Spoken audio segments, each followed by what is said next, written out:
দোস্ত কি রে কি কানে ঘ্যান ঘ্যান করছিস কে? এখন সারাদিন তাই যাই বসে থাকলাম, হ্যাঁ তা কারো কাঠি টাঠি তো দিতে পারলাম না। তা কাঠি না দিলে তো আমার আবার রাত্রির ঘুম আসে না। তা কি করা যায়? চল তালি কেটে চাচা কাটি দিয়ে আসি। তা চলো ওট ওট ওট ওট ব্যস্ত ওঠ।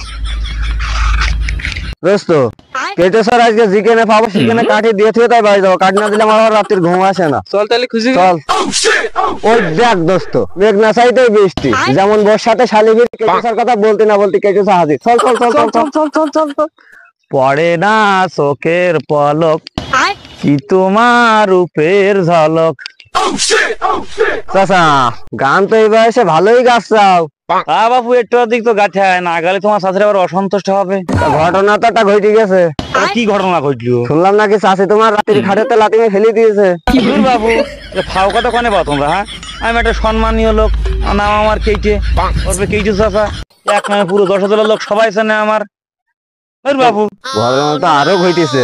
আরো কি ঘটনা ঘটলো? ওই গ্রামের মোড়লের কাছে চাষি বিচার দেশ তোমার নাকি তলাই গন্ডগোল। আরে বাবু, আবার তোমরা সেই খোলের খবর টেনে তোলছাও।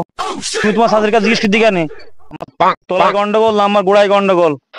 আরে বাবু, ফাউল ফুলো পান, তোমাদের কাছে থাকবো না আমি।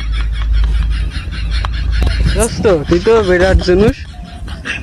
চল কেজি স্যার কাটি দিয়ে যে কথাগুলো সব শুনেছি, এই কথাগুলো সব গ্রামে ছড়াই ছড়াই শিখি। চল চল চল চল চল চল।